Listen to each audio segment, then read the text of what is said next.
And finally tonight, the story of a small group of Shiite Muslim worshippers who want to build a prayer centre in Sydney's outer northwestern suburbs. The proposal has prompted thousands of objections from locals and eventually led to the local council rejecting the building application. So the Shiites decided to take their case to the Land and Environment Court in New South Wales. Locals have now pledged $30,000 to a fighting fund to stop the prayer centre. John Hoskins reports.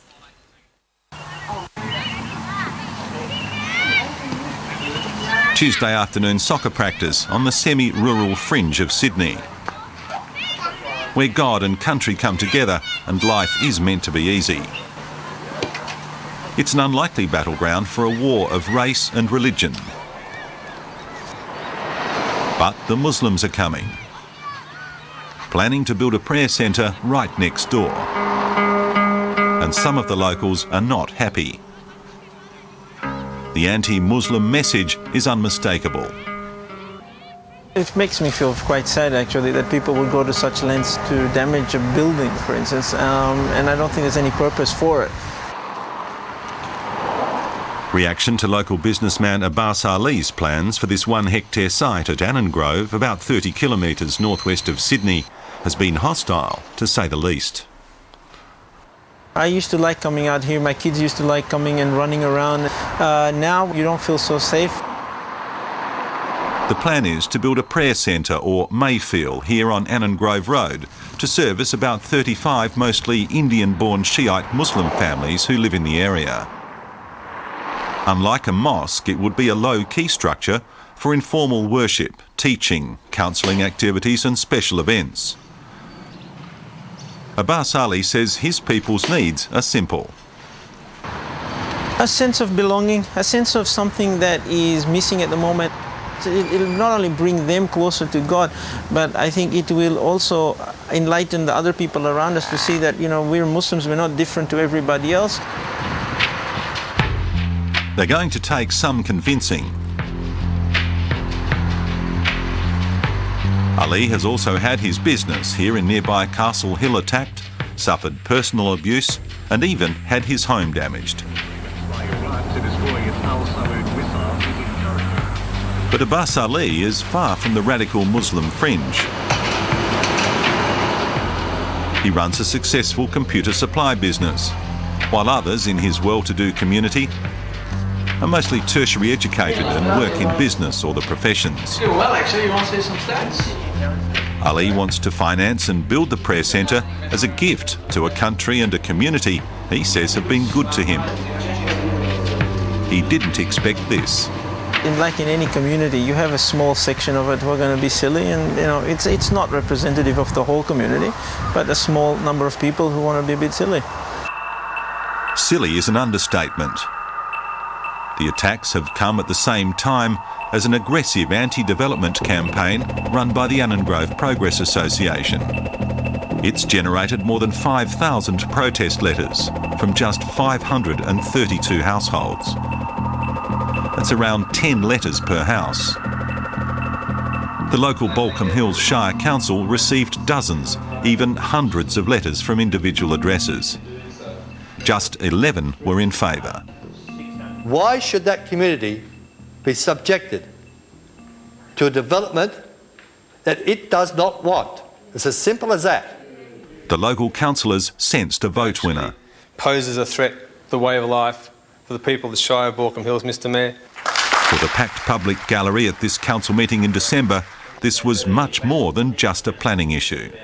So why impose upon it and then treat these people as outcasts to the fact that they stood up for their rights and said, no, we do not want this because it is destroying our lifestyle, our community that we bought in and paid for, and we want to keep it that way.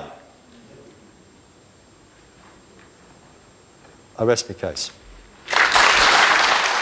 All those in favour of... The council vote was 10-2 against the application. Good on you, fellas. And that was despite a positive environmental impact statement, zoning compliance and approval from the council's own planners. The town planners were very thorough in their work.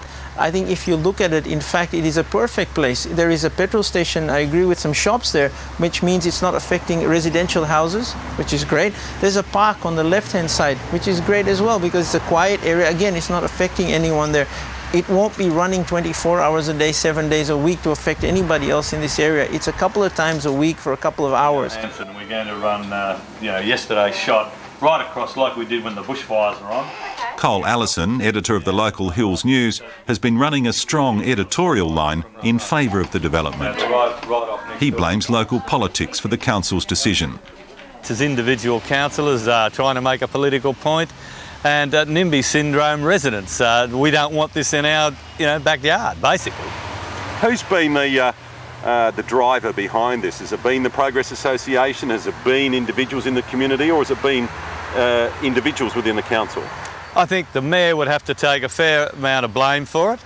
The leaders of the Progress Association and some of the people they might have brought in to inflame it. Council's resolution says in part that the proposal is not in accordance with the shared beliefs, customs and values of the local community. People just feel it's an imposition on their culture and their lifestyle. If they'd been living in the community, if they'd had a little house church going first, which are permissible in the Shire, and they'd build on that house church and build up and they were in the community, it might have been different. We've been here for almost 30 years. The country's been very good to us. And this is something where our kids can grow up and learn the social values that we have of being good people in the community. We want our children to assimilate with the community that is here. One of the voices you will always hear is the Muslims don't assimilate, they all congregate together. Well, we're trying to move and have something somewhere else, and now we shouldn't do that. That's the total site plan. Prominent Sydney solicitor Jeremy Bingham and a legal team from Deacon's law firm have thrown their weight behind Abbas Ali's cause. A former Lord Mayor of Sydney, Jeremy Bingham, says an appeal in the Land and Environment Court against the council's decision will apply the acid test to statements like the shared beliefs of the area. We've asked the council's solicitors for particulars to particularise what that means, what they say it means, so that we know how to respond to it. We haven't got that reply from council solicitors yet. We're chasing them up on it. But I can't deal with that issue until I know what it means. I don't know what it means. I would have thought that our shared beliefs as Australians included tolerance, multiculturalism, acceptance that others are not always exactly the same as us, and a good Australian is a good Australian, even if they came originally from a different country.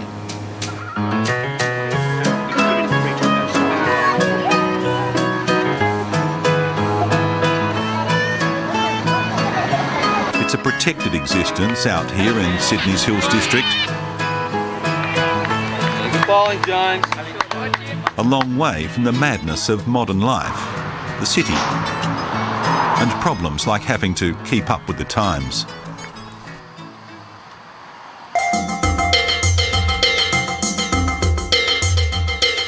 But even now, the lifestyle is under threat. The area's burgeoning population is consuming once wide-open spaces in a voracious grab for a piece of the tranquility. Welcome to Australia's fastest-growing population centre. In the line of fire, Annangrove Road itself. Tomorrow's world clearly visible on the horizon. Not surprisingly, the so-called Annandale Progress Association is stridently anti-development and at pains to appear politically correct. You would find that there would be the same concern regardless of what type of religion wanted to build any type of house of worship within Annangrove. But the anti-development campaigners don't seem worried about the Zoroastrian community at its church just metres from Abbas Ali's site, or the operations of the Aid to the Church in Need organisation just a few doors up the road. Indeed, churches and religious institutions, not to mention other recent developments like a paintball course and this busy garden centre, have been recently approved in the area by the council. Race and anti-Muslim invective has surrounded much of the Progress Association's heavily orchestrated campaign, which began late last year. At the time, it was careful to confine its opposition to purely planning issues. We have never had to use and never wanted to use any racist or religious issue. This issue is about where we live and how we live and the impact on our living and any disruption. The Progress Association says it had nothing to do with it, but from its fortress-like headquarters in Sydney's west, the extreme right-wing Australia First Party suddenly became involved. Among other platforms, the party is vehemently opposed to what it calls institutionalised multiculturalism. It's extremely odd that the system, which wishes to wage war and demonise Islam on one model, now wishes to impose multicultural Islam on Australia. That's a contradiction I can't, for the life of me, get at. If the Muslims are being demonised on one level as the heads of terror, why would you go ahead and then impose mosques on street corners? New South Wales Anti-Discrimination Board President Chris Puplick will be following the Land and Environment Court's deliberations with interest. He says there's a prima facie case already for potential breaches of anti-discrimination legislation, all because a group of people wants to get together and pray. And that leads to outbursts of hysteria, abuse, possible breaches of the Anti-Discrimination Act, and I think just a totally disgraceful situation. You seem pretty angry about it. Well, I am angry about it because, I guess more than anything else, what I get angry about is when all of this then gets tarted up on the basis that this is a Christian community acting presumably in a Christian fashion to make sure that somebody else is persecuted for their religious beliefs. Now, that's unacceptable to me. It's unacceptable under the law. I think it's unacceptable to the overwhelming majority of people in this community. There is a strong Christian undercurrent to life out here. Churches and religious institutions of all kinds dot the landscape. Dominating the area is Hillsong, Australia's biggest Christian church, boasting an active congregation of more than 14,000 who come from all over Sydney.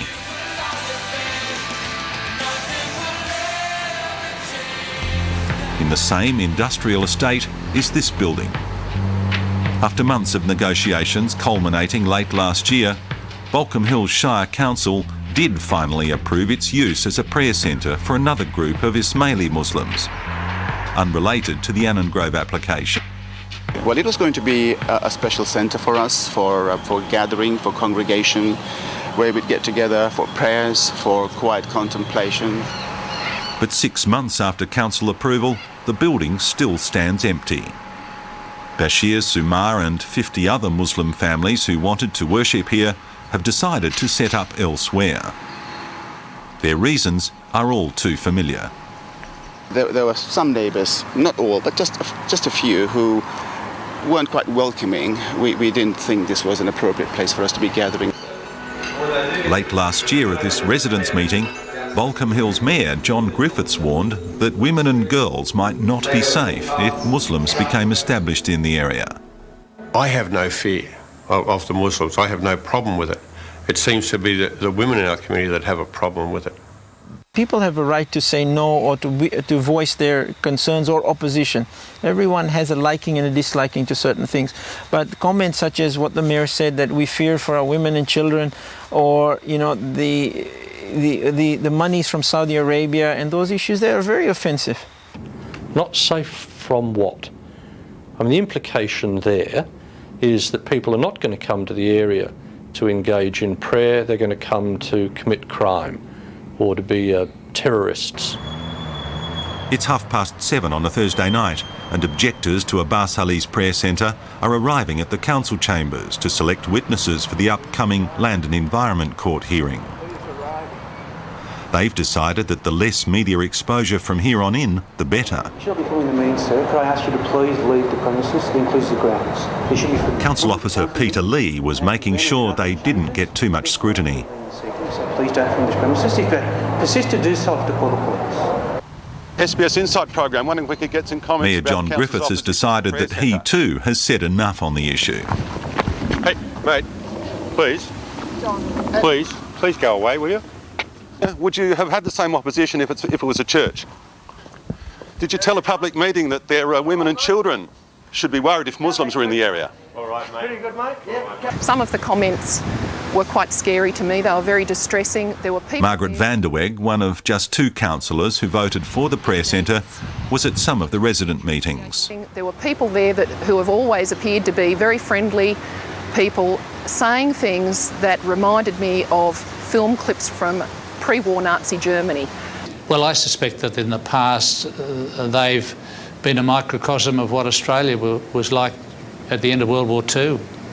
White, Anglo-Saxon, British tradition, all very uniform, no diversity, and I think that possibly they've been living in a bit of a time warp. That might be somebody's point of view, but I think the people up here have moved with the times. Les Shaw is another councillor who voted against the development.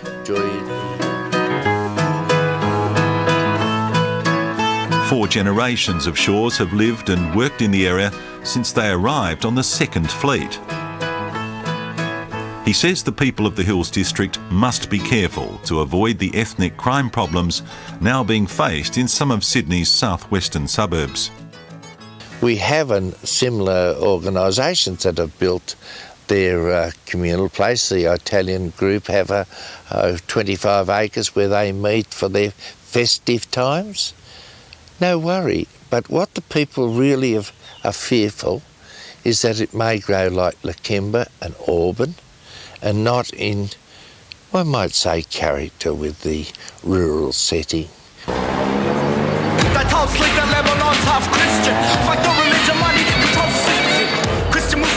The Sydney suburbs of Lakemba and Auburn are currently at the centre of a 3-cornered race, crime and religious debate since a spate of incidents. These have included a drive-by shooting which saw 15 bullets sprayed into the Lakemba police station, and a series of gang rapes eliciting massive custodial sentences for the Lebanese Muslim perpetrators. Coupled with the New York terror attacks of September the 11th and the Sari Club bombings in Bali, media images of these events appear to have simply frightened the locals out of their wits.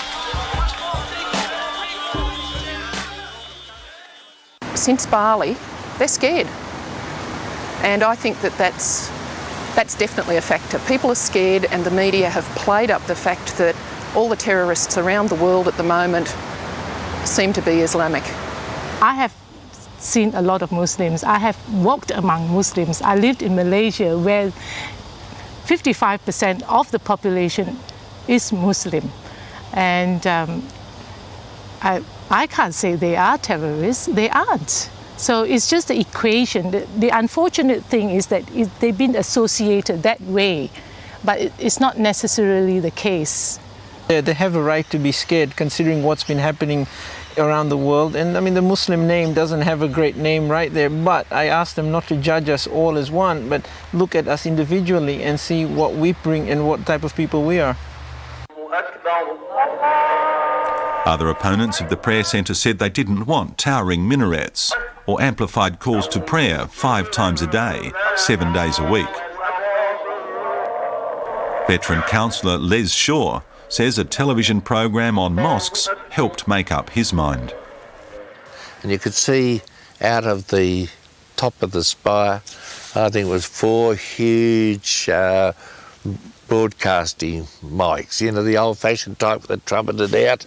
And I thought, well, I would just hate that going on if it didn't mean anything to me. Will there be any amplified sound on the premises? Not outside the premises. The reality is vastly different. Really, it's a matter A modest single-storey structure that'll be used an average of just twice a week.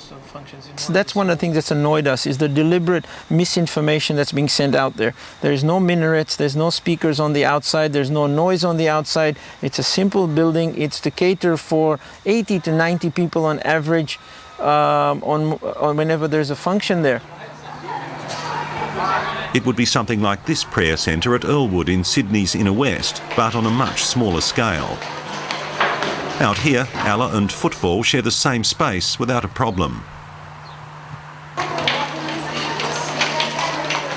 Inside, areas for counselling, recreation, social activities, reading and research, a computer centre, and rooms for teaching Islamic values to the young.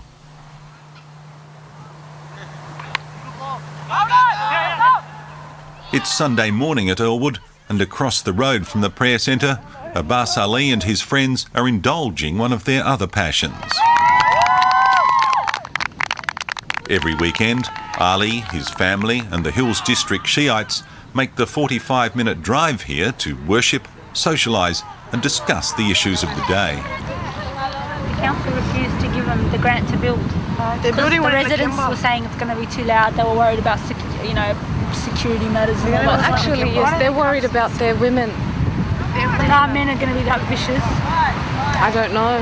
I don't know what. Anyone going to a mosque isn't going to be there for any other purpose but to pray. You're not going to sit there screaming your prayers out to annoy the people that are living next door anyway. You've got a whole group of people whose minds you need to change. The residents here that were opposing before, now they know, they smile at us and say hi.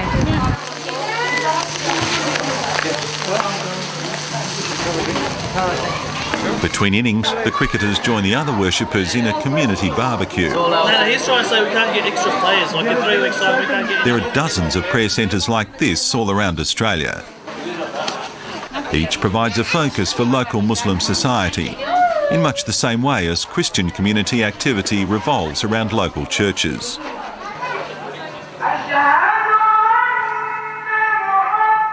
Prayer time at midday is a low-key affair, the women conducting their devotions separately from the men. Unlike many mosques where the services are exclusively in Arabic, proceedings here are in English as well, just like they're planned for Annangrove. MashaAllah, the cricket players, you are wonderful, and that's the reason I say this, because I don't understand cricket. According to Abbas Ali, similarities between his people and the predominantly Christian population of Sydney's Hills District are more common than one might think.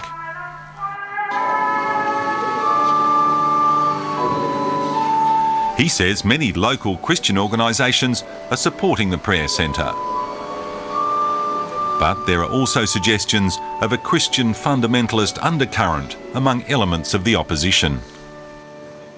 How many people know that as a Muslim I have to believe in the Bible, I believe in Jesus, I believe in Abraham, I believe in Moses, and I believe in all the way back to Adam. Most people won't know that Muslims do that. It's the same as any community that's come out to Australia or any country. Whether you're Italians in the 50s, because they were unknown, they faced some difficulties. It's faced by all communities. There are many Muslims who consider that the precepts of the Quran are simply in contradiction to Western society. This is not a doctrine that is simply another religion up the road. This is a doctrine that demands submission. Now, I am not saying that the gentleman who is setting up the prayer hall in Annangrove necessarily himself follows that doctrine. He may have the more benign version of that doctrine. However, other followers may not. We have the same values in terms of family, we have the same values in terms of wanting the best for our children, to have a good education, have a good life, have a good upbringing. And this is what the Hills area is all about. It's about family values, and that's why we're here.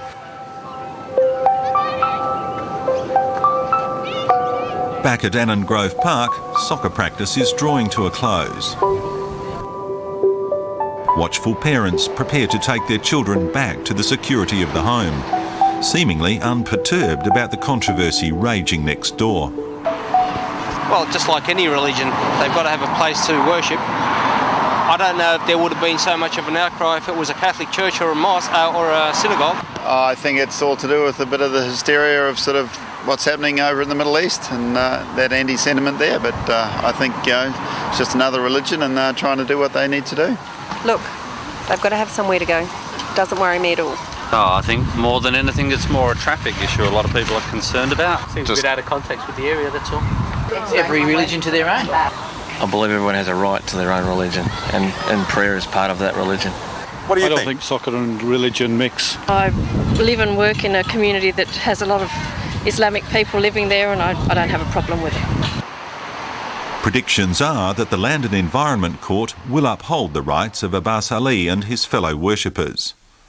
So what happens then?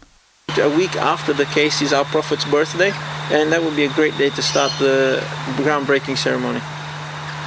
Do you expect the locals to give you a hard time if you try to go ahead with it, even with the court decision behind you? Oh, we've heard some rumours there, but I hope it settles down and that people behave in the Australian spirit of letting everyone do what they do as long as it doesn't harm somebody else.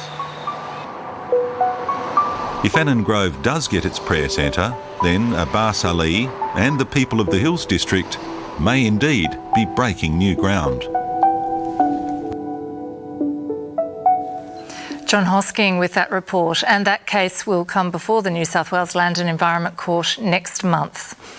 Next week on Insight, the sunken treasure off Australia's coast, which is proving attractive to international organised crime. Abalone poaching and smuggling become a convenient cover for money laundering. Police and fisheries vessels are trying to wear down this high-powered smuggler's boat without success.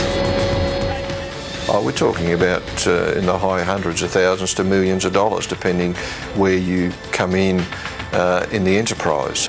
It's all about this odd-looking shellfish, the abalone. The rewards for abalone poachers are comparable with the illegal drug trade, but with far less risk. Abalone is unique in that regard, that it gives an aura and a first-up impression of legitimacy, but in fact underneath all that there may be an illegal operation, a very profitable illegal operation. That story next week, and that's it for tonight. Don't forget our Friday repeat time of 4 p.m. And if you miss that, our program will be streamed on the Insight website, after about midday. Hope you'll join us next week. Until then, good night.